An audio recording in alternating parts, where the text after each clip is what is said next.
there's anything this movie has taught me, it's that I will not be listening to Tom Cruise when he recommends movies ever again.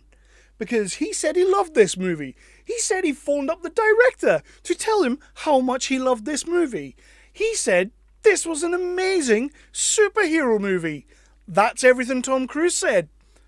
Tom Cruise, I hope they were lying. I hope they were putting words in your mouth. Because if you said these things, you, sir, are nuts. Interestingly enough, he also said the Blue Beetle movie is awesome, and he had to call that director too. So, make of that what you will.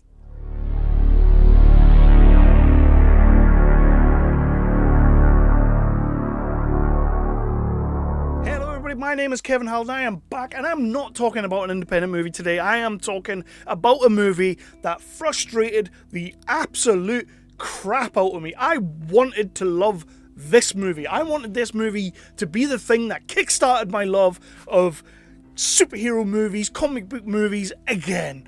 Because I'm getting so sick of the Marvel cash grab machine that we have now. I'm sick of the content. It's oversaturated with superhero movies. Marvel, Disney are ruining everything I love about these comic book movies. And The Flash, what happened? What happened? Now, I'm aware that there was never really a good time for this movie to come out. I'm aware that Ezra Miller is pretty problematic now. I'm aware that he's kind of toxic. And I'm aware that behind the scenes, there was a lot of grief going on. There was a lot of to and fro-ing with the studio, with Andy Muschietti, with all of these guys, with everything going on. And obviously the DCEU falling apart, then going on to make their own little standalone movies. Batfleck leaving, Gal Gadot leaving, Aquaman becoming Lobo. All these different things were happening. The Rock was holding the studio to ransom. Shazam 1 and 2 were both pretty bloody awesome movies that nobody gave a crap about. So I'm aware all that was going on. But my god, this is a dumpster fire of a movie. This movie, didn't have anything going for it. It didn't. The story, it's the story that works. Going back to save his mum, and then it changes everything, so he's then got to try and fix things. That story has worked since day one with The Flash.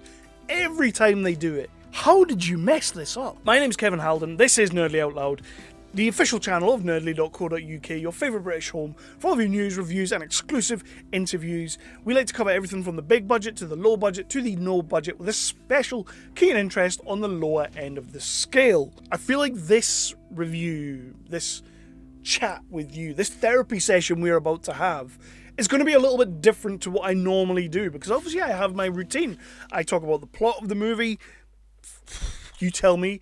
I talk about the cast and the crew of this movie.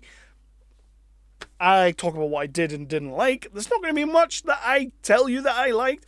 And then I get into my final rating of this movie, which I don't even know if I want to give you a rating for this movie. I really don't. We're talking about The Flash. Let's get into it. Let's see where this all goes. And let's just do it. Tell me something.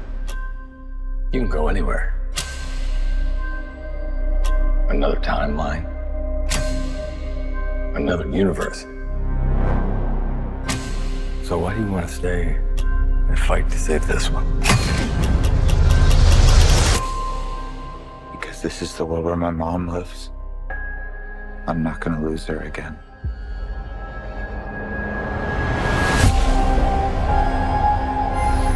Time has a pattern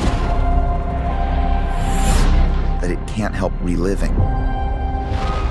Different people, different worlds, drawn to each other like magnets.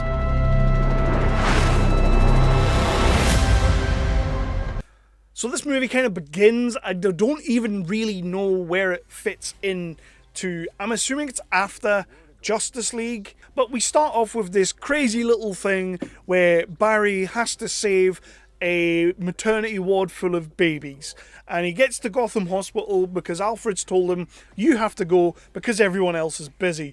Batman's off chasing some gun runners, Gal Gadot, we don't know where she is, and Aquaman's probably just talking to some dolphins or something like that. So he's like, you were the first person I thought of. Actually, you were the last person, but you were the first last person, so we need your help. And straight away, he runs into he does a super run to get to the hospital, and it looks ass. It looks ass. It really does. Like, there's nothing else I can say about it. The visual effects in this movie, we'll probably touch on them a little bit as we go, but the visual effects are not good in this film. Like, this is like some first year film animation school people that came up with this film. And that's what pisses me off, because this movie would have cost like 300 million to make. This is what we got. So anyway, he goes and he does that, he rescues the babies, and then there's a little action sequence where Batfleck comes into it. Batman, Ben Affleck, is playing Batman in this movie, a jacked up Batman, more of like a Batman of the future kind of vibe going on, rather than what we got in the Justice League movie or the Batman vs Superman movie. Very different version of Batman, but it's actually pretty cool. This is the one moment that I'm going to sit here and be kind of positive, because this action sequence isn't bad. Batman's kind of flying through the sky, he's on his motorbike, and then he flies off like a bullet. It's pretty cool. Goes all the way over, does all that good stuff. Happy days. I'm liking me some Batman. And then Wonder Woman comes, and she kind of saves the day, and then we have this really, really awkward, not funny at all sequence between Ezra, Gal Gadot, and Batfleck. And you can tell Ben Affleck has fully checked out. He is not even in this movie. He's in the movie, but he's not in the movie at all. Ben Affleck, I feel sorry for you. Remember that time when Ed Norton got trapped into like that contract with, I think it was Universal, so he had to do like the Incredible Hulk, because Universal still had it then, something else, and I'm pretty sure it was The Italian Job. And you watch The Italian Job remake, watch Ed Norton in that movie. He does not give two shits about that film. He is cashing a check there. He's fulfilling a contract. He does not want to be in it. That's Ben Affleck in this movie, in a nutshell. So anyway, Barry then goes to see his dad, who's now been replaced. It's no longer Billy Crudup, who I thought was a decent cast choice, but it is Coach Taylor from Friday Night Lights, and everybody knows I love me some Coach Taylor, so I ain't gonna be too harsh on that. Seeing him in this movie kind of made me smile, so that was all good. He's basically been spending all his days trying to help his dad, because in this video CCTV footage on the news, you can clearly see that his dad reaches for a tin of beans but doesn't actually look at the camera, and that's what they've got him on. That's what they've got him on, so that's all good. Stupid. But he accidentally, and he does accidentally, because it does happen by accident, ends up going back and realizing that he can use the Speed Force to change things. And then when he's in the Speed Force, which is just this really ass CGI effect, and I mean ass CGI effect, it looks terrible, and he's in the Speed Force and he's seeing like different timelines and all this kind of thing, you know, because that's what the Speed Force does. So he's seeing all that, but then it knocks him out of the Speed Force into a different sort of timeline sort of thing in the past, kind of parallel universe thing, and he's back to when his mum was still alive. In fact, as luck would have it, it's the day she died. As luck would have it, it's the day he got his powers. As luck would have it, it's the day Zod in Man of Steel came to take down Superman. It's a pretty coincidental day, that one. Those pesky days. You know, we all have them. We all have those days. So anyway, he goes back there and he bumps into other Barry. So we're stuck with two Ezra Millers. Two Ezra Millers. I mean, what's better than one? Not two, but we've got two. And that's what we're going to do. And there's going to be lots of awkward Ezra Miller being Ezra Miller awkwardness, which, you know, means something else in real life right now. But in the movie, it's just two awkward Ezra Millers.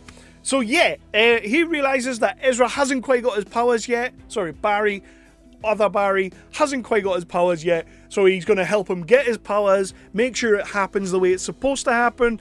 And that in itself changes a lot of other things. And then they realise, shit, Zod's come down to bust up everyone's shit. He's come for Superman. He's going to kill Superman. So they're like, we have to go and get Superman, help Superman kill Zod. But to do that, we have to go and find Batman. Surprise, surprise. It's Michael Keaton's Batman, which, honestly, didn't hate it, didn't love it, didn't hate it. It was alright. It was fan service. And that's what this movie is. It's a shit ton of fan service. So we get Michael Keaton, and he actually looks like he's into it. He actually kind of looks like he's into the movie, which is good, I guess. So there you go. So he teams up, and he says, no, I don't want to help you. 2 seconds later, he says, okay, I'll help you. And then they all run off, and they go and find Superman. But it isn't Superman, it's Supergirl. Now, positives. Supergirl is pretty badass. I actually really like this actress. I rated her. Doesn't say much, doesn't do a great deal, but she's a badass. And when she's like up in the sky doing the Superman pose, about ready to like fly down and kill people, I'm sitting there and I'm like, I'm vibing on this Supergirl. This Supergirl could be interesting. Never going to see it again. Never going to happen, because James Gunn has decided, you know what? I've bastardized one franchise. I'm going to come and bastardize this one now. So, yeah, that's a thing that's happening. James Gunn. I think James Gunn had a lot to do with the shittiness of this movie. I know it was going to be bad. It was never going to be good. But I think James Gunn made it extra bad, because there are a lot of things in there that you're just sort of like, why? Why are we doing that? Why? Why? And I think that was James Gunn. I may be wrong. I could be wrong. I could be totally wrong. Misread the room. But I don't think I am. They all go to bust up Zod. There's a big fight, as it's supposed to happen. There's a huge big fight. Supergirl ends up dying. Batman ends up dying. And the two Barrys think to themselves, wait, we can go back. We can go into the Speed Force and we can fix it. Which always works in every movie ever. So they do that. They go into the Speed Force, and then the two Barrys, they just repeatedly, I'm giving spoilers, I don't care, repeatedly just see them die all the time. Every time they go through, Batman dies, Supergirl dies, but at one point, other Barry, who now has the powers, and our Barry doesn't have the powers, he's kind of like, nah, you stay here, I'm going to keep doing it. And of course, that's who knocked him out of the Speed Force. It's future Barry, because we're going to end up with 3 Ezra Millers. Awesome. Brilliant. One thing about the Speed Force moments here, though, I will say, the different parallel universes start coming in on the Speed Force, which is, I didn't know that was a thing, but that's kind of what starts happening. And when that happens, it kind of goes around. The camera's going around these different things. You get a quick flash of George Reeves' Superman from way back in the day, not the Ben Affleck Hollywoodland version, which would have been a neat little Easter egg. That would have been pretty cool. We then get is it John Schneider, who played the Flash in the TV show? We then get him. He pops up, which is pretty damn cool. We get some different kind of Joker laughs. We get the Christopher Reeves version of Superman with the Helen Slater version of Superwoman, or Supergirl, which I kind of loved. I won't lie, it looked trash. Like, the effect looked trash, but it was so cool to see them. It really was. I mean, talk about fan service. And then we get the pièce de résistance, as they say. We get Nicolas Cage as Superman in the suit with the long hair. We've all seen the pictures online. I really wish we got that movie. I really do wish we got that movie.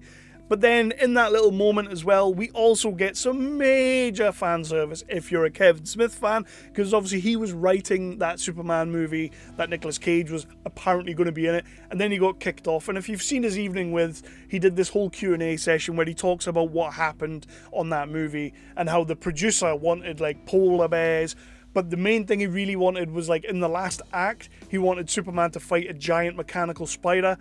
Nicolas Cage is fighting a giant mechanical spider. I won't lie, as much as I was sitting there dogging this movie, really wanting to leave this movie, that little 5-10 seconds, it got me. It really got me. So, yeah. I have to give this movie that. Just for that moment, I guess. But it's not getting anything else, because the rest of it was trash.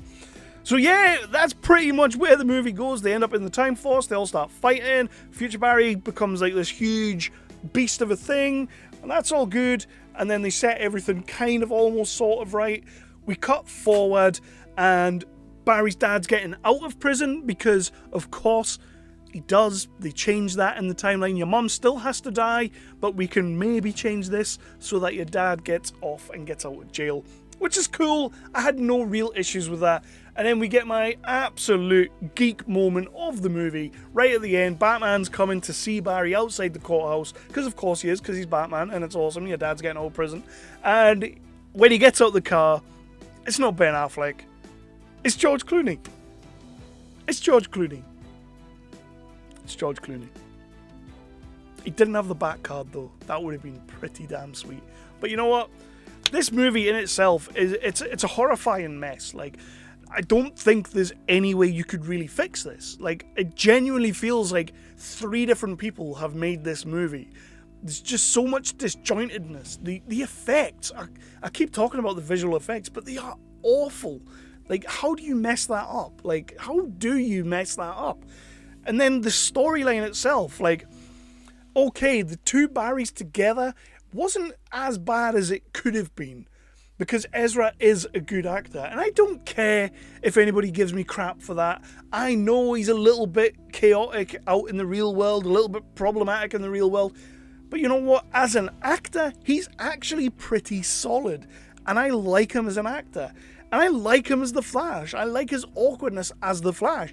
I really love the fact, and I hope they're going to do this, but other Barry, the one that doesn't have the powers but then gets the powers and then gets really evil and becomes Future Barry and basically like a rock being thing, all the way through the movie, he's wearing yellow. He's wearing like a hoodie with like yellow arms, or he's got some item of yellow on. I hope this is foreshadowing that Ezra's going to come back as Reverse Flash. Not going to happen. I know, because the DCU is dead on its ass. I guess I've already kind of told you what I did and didn't like throughout this, but the main thing I didn't like is just the sheer fact that it just ripped all sense of joy out of the movie. And I see people are liking it, and I'm glad people are liking it, because then maybe, just maybe, we can salvage something from this, apart from Gal Gadot doing the odd cameo here and there. Maybe we can salvage something. Maybe that's a good thing. But for me, I got no joy, no real joy from this movie. And when it finished, I was just kind of like, you know what? I ain't going to watch that again. I'll probably not watch that again. Unless they turn around and say, you know what, we've done a director's cut and it fixes everything. I might give that a go. But I will not be watching this version of that Flash again. It's just not going to happen. Love Ezra Miller. Big fan of the actor, but I don't really see where we go with the Flash now, if we go anywhere. And the cameo at the very end, the end credit scene with Aquaman, really didn't do anything for me. It was just Aquaman being drunk as fuck. It was just Aquaman being super drunk in a pub. So yeah, if I had to rate this movie, and I said I wasn't going to rate this movie, but for me, it's a solid 1. It is literally just a 1. And that's because I don't want to give this project a 0, because I was excited to see how they were going to pull it back. I was excited to see what Andy Muschietti had done. Tom Cruise felt the need to call him, to tell him how great this movie was. Bollocks, that happened. That didn't happen. Don't tell me it happened, because it didn't happen. I'm going to go. My name's been Kevin Halden. This has been Nerdly Out Loud, the official channel of nerdly.co.uk, your favourite British website for all of your news, reviews and exclusive interviews. I like to cover everything from the big budget to the low budget to no budget, with special keen interest on the lower end of the scale, because guess what? When you step out of your comfort zone and you go and see a $200 to $300 million movie like The Flash, you're just going to be disappointed. It's just disappointing. I wanted it to be good. I keep trying to find the positives in the movie, but really it's just the fan service moments that don't last very long. So yeah, I'm going to go 1 out of 5. Watch it if you want. I don't really care.